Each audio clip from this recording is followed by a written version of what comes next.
Oi amigos, oi amigas, esse é mais um Atualizações do Musset, quadro onde eu junto diferentes informações num vídeo só, para que você não perca muito tempo e fique bem informado sobre o que rola no Santos. Tem novidades sobre reforços, tem também a situação do Guilherme, do Luca Meireles. Antes eu peço para que você se inscreva no canal, se você ainda não for inscrito. Nós estamos crescendo muito por aqui, mas ainda tem muita gente que assiste sem estar inscrito. Peço também que você dê o like, comente, dê o hype e ative as notificações. Tudo isso é gratuito, muito rápido e ajuda esse canal a continuar crescendo. E também peço para você avaliar a possibilidade de se tornar membro. Se estiver sobrando um dinheirinho, aqui abaixo do vídeo tem um botão Seja Membro e na descrição tem um link que te leva direto para os níveis bronze, prata e ouro. São benefícios e valores diferentes. Prioridade nos comentários, vídeos exclusivos, lives exclusivas ou até estar comigo em um grupo no WhatsApp onde eu mando mais bastidores, mais informações. Inclusive, temos dois novos membros ouros. Membros ouros são citados aqui, Rafa Miguel e Giovanni Maciel. Muito obrigado por aparecerem por aqui, mas eu agradeço a todo mundo que está colaborando, mesmo que não seja membro, assistindo os vídeos, que isso é o mais importante para mim. Vou começar falando sobre Thomaz Palacios. Esse é o quarto vídeo do canal. Falei do Thomaz Palacios fechado, fiz um short sobre a proposta ao Rômulo do Tigres, fiz um vídeo sobre a apresentação do Vojvoda e agora um vídeo resumindo o dia, né? Quarto do dia, tô trabalhando bastante. Vou falar um pouco mais sobre o Thomaz Palacios. Eu tenho minha anotação longa aqui para não esquecer nada, então não reparem se eu estiver olhando um pouquinho para baixo. O Thomaz Palacios está acertado, faltam os exames médicos e a assinatura do contrato, mas o Santos conta com essa contratação. O Palacios chega até quinta-feira, tá? Essa é a previsão, o voo deve ser nesta quarta. Ele que pertence à Internacional de Milão e está sendo emprestado por um ano. O Santos vai pagar 100% do salário e uma opção de compra de 10 milhões de euros foi estipulada no contrato. Ele tem 22 anos, 1,96 m de altura e é canhoto. Estou preparando um material maior que deve ir para o ar nesta quarta-feira sobre o que esperar do Thomaz Palacios, mas o Santos gostou, indicou o Vojvoda, que rapidamente aprovou, já conhecia o jogador, que é seu conterrâneo, se destacou no Talheres, também no Rivadavia, e aí foi para a Internacional e não se firmou, jogou no Monza na última temporada, volta para a Internacional sem espaço e agora é emprestado ao Santos, deve ser o primeiro reforço dessa era Vojvoda. E aí o Santos ainda busca outro jogador para a zaga, e aqui eu tenho uma novidade. Dessa vez é o Spartak quem tá deixando o Santos no gelo. Eu falei para vocês que o Santos estava fechado com o Alexis Duarte, mas por causa do São Paulo a negociação ficou em stand-by, porque o São Paulo queria outras opções, Carlos Cuesta e Adonis Frias. Como o São Paulo não fechou, o Vojvoda aprova o Alexis Duarte, o Santos volta a negociar, avança novamente nos mesmos valores, 4 milhões de dólares, discute-se a forma de pagamento, só que pintou uma novidade. Para liberar o Alexis Duarte, o Spartak estava contratando o Carlos Cuesta, colombiano do Galatasaray. A negociação melou e, de acordo com meu amigo Lucas Pedrosa, o Carlos Cuesta está indo para o Vasco. E aí é uma loucura, né, dessa dança das cadeiras dos zagueiros, porque o Carlos Cuesta era uma prioridade do Sampaoli. E o Santos não avançou, o Cuesta está indo para o Vasco e o Spartak ficou sem um substituto para o Alexis Duarte. Então por isso que essa negociação não foi fechada ainda. O Spartak pediu um tempo para buscar uma alternativa. O Alexis Duarte quer jogar no Santos, o Santos tem tudo certo com o jogador, mas é agora o Spartak quem está pedindo um tempo. E o Santos não tem muito tempo porque a janela fecha daqui a uma semana. Nesse meio tempo, o Santos voltou a falar com o Leão do México pelo Adonis Frias. A primeira proposta, também nessa casa de 4 milhões de dólares, havia sido recusada. O Santos retomou o contato e está trabalhando em duas frentes, tanto pelo Adonis Frias quanto pelo Alexis Duarte, para ser esse segundo zagueiro já que o Thomaz Palacios, não sei porque eu tô com Aquino na cabeça, Thomaz Palacios, tá acertado. O Santos quer dois zagueiros, investiria, compraria o segundo zagueiro, enquanto o Thomaz viria por empréstimo. Então o Alexis Duarte ainda não avançou, pelo menos até a gravação deste vídeo, às 17h59 desta terça-feira, beleza? O Spartak pedindo um tempinho ao Santos pelo Alexis Duarte, o Adonis Frias sendo procurado, o Leão também está embaçando, não são negociações fáceis. O Alexis Duarte segue em pauta, o Adonis Frias é uma alternativa e o Santos quer sim investir no zagueiro além de trazer o Tomás Palacios por empréstimo, beleza? Isso é o que eu tinha para falar sobre a defesa. Aí sobre o meio-campo, o Santos fez uma proposta ao Tigres do México pelo Rômulo, volante de 25 anos, ex-internacional. Essa oferta foi de cerca de 30 milhões de reais, 5 milhões e meio de dólares. Aqui ontem no canal, eu falei que o Vojvoda havia indicado um volante e que me disseram que estava avançado. Se tratava do Rômulo. O Vojvoda analisou Santiago Gonzalez, argentino do Tigre, que o Santos pagaria 4 milhões de dólares, e não gostou tanto. Não é que descartou, mas falou, pô, não é exatamente o que eu espero. Eu gostaria do Rômulo. E aí o Santos oferece 5 milhões e meio de dólares, um valor mais caro em relação ao Gonzalez, também parcelado. É aquilo, né? Parcelado dói menos, o Santos acabou aumentando aí a proposta. E, pô, fez uma proposta grande, 30 milhões de reais, e o Tigres não se empolgou. O César Melo, que é meu companheiro de cobertura no UOL, disse que conversou com membros da diretoria do Tigres, e o Tigres falou que não quer vender o Rômulo. O Rômulo chegou faz pouco tempo, é titular do Tigres. O Santos está esticando essa corda porque o Rômulo gostou, os empresários gostaram com quem eu conversei. Então o Santos vai insistir pelo Rômulo, que é uma indicação do Vojvoda, enquanto o Santiago Gonzalez ficou em stand-by. Seriam 2 dos investimentos nessa janela. Beleza? Santiago Gonzalez stand-by, Rômulo, o Santos fez uma proposta grande, mas o Tigres ainda não avançou, não aceitou e está fazendo jogo duro.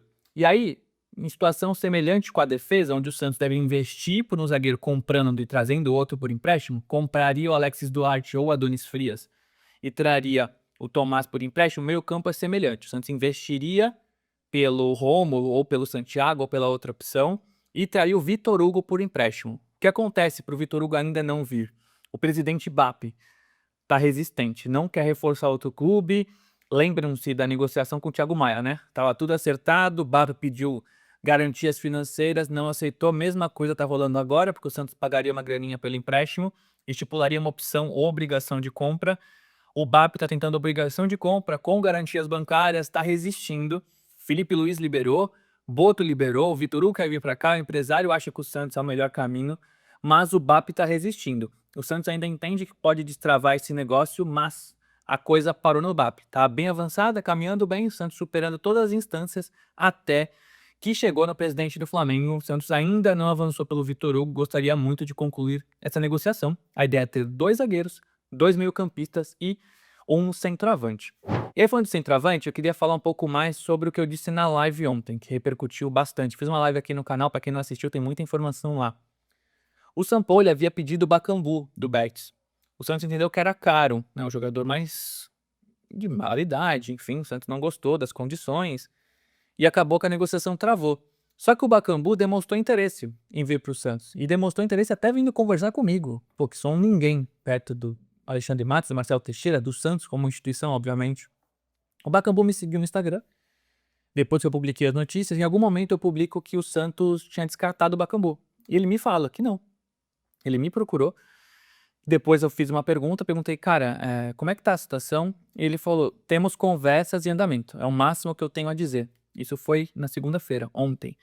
Então, o Bakambu demonstrou interesse, Cédric Bakambu, de jogar no Santos. Perguntei para a diretoria hoje e me falaram, ainda está no radar. Então, assim, pelo que eu tenho de informações, o Bakambu não foi descartado. Existem outras opções para centroavante, mas o Bakambu tá ali. O Santos tenta alguma forma de viabilizar esse negócio que não seria tão fácil assim. Ele esteve à disposição do Betis na primeira rodada da La Liga. Mas enfim, não se surpreendam se pintar alguma proposta, algum avanço pelo Bakambu, porque ele quer jogar no Santos e segue no radar. Não tem nada avançado, até onde eu sei, mas é um nome que continua no radar, assim como o Lautaro Dias, do Cruzeiro, que seria uma indicação do Alexandre Matos, que participou da ida dele para a Raposa, acha que seria uma boa opção para o Santos. O Lautaro não anima tanto assim o restante do departamento de futebol, o próprio Vojvoda. Eu ouvi que ele foi oferecido ao São Paulo, porque o São Paulo passou por vários problemas no ataque, né? André Silva se machucou agora, Caleri e o Rian já estavam machucados. O Cruzeiro gostaria de emprestá-lo, o Santos está ali olhando, mas não é prioridade. Às vezes, no final da janela, não tem muita opção, e liga lá o Alexandre Matos pro Pedrinho do Cruzeiro e tenta viabilizar esse empréstimo. A ideia do Santos é trazer outro.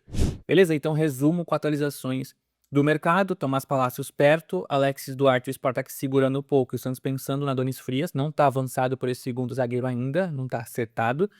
Rômulo fez uma proposta grande, mas o Tigres ainda não aceitou. Vitor Hugo, o BAP está resistindo e o Santiago Gonzalez ficou de stand-by.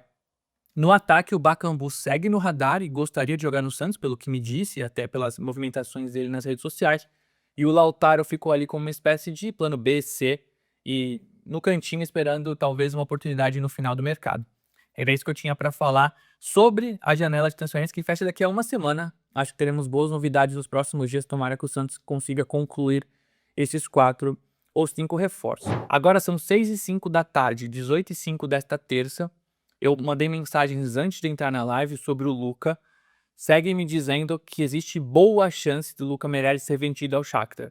O Santos tenta mexer no dinheiro futuro. Os 12 milhões de euros já foram praticamente aceitos. O Santos tenta manter um percentual dos direitos econômicos. O Shakhtar havia oferecido 15% de mais-valia, que é a novidade, né, do mercado. Assim, tem acontecido em quase todas as propostas, que é a diferença entre a primeira venda e a segunda. Então, se o Santos vendesse agora por 12 milhões de euros e o Shakhtar vendesse por 13 milhões de euros daqui a um ano, o Santos seria 15% de 1 milhão de euros, que é a diferença. O Santos não quer mais valia, o Santos quer 15% de futura venda para ele. Então, se o Shakhtar vendesse por 10 milhões de euros depois, o Santos teria 1,5 milhão de euros para ele. E isso ainda está sendo discutido. O Luca Meireles até que aceita a ideia, mas também não está tão animado assim. Mas o Santos faz as contas e pensa que precisa contratar agora, pagar salários, fechar o ano, não vendeu ninguém. Então existe boa chance sim do Luca Meireles ser negociado. Já o Guilherme, enquanto eu gravo este vídeo, certamente está conversando com o Vojvoda. Havia uma reunião marcada entre o técnico e o jogador. O Vojvoda quer convencer o Guilherme, que está meio reticente. Até vou ver as notificações aqui para ver se não pintou nada novo. Mas não, por enquanto é isso.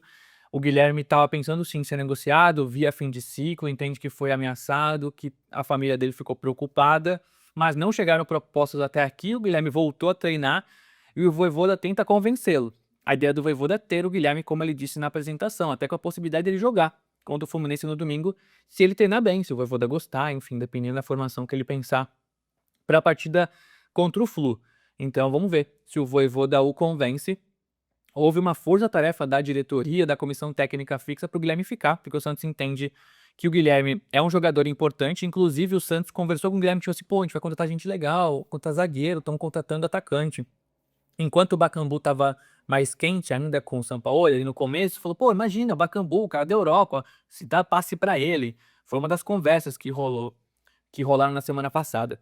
Então, o Guilherme tem dúvida, o Santos quer e o Vojvoda também quer que ele fique. Vamos ver se pinta novidade. Se aparecer algo essa noite, eu gravo aqui, eu gravo no Shorts. Fiquem atentos na aba dos Shorts também, onde eu vou gravar vídeos mais curtos. Vou jogar minha bolinha nessa terça-noite. De uma dessas eu penho uma informação, gravo lá rapidão. Ou nas minhas redes sociais. É Lucas Mussetti no Instagram, Lucas_Mussetti no Twitter, Lucas Mussetti no TikTok, enfim.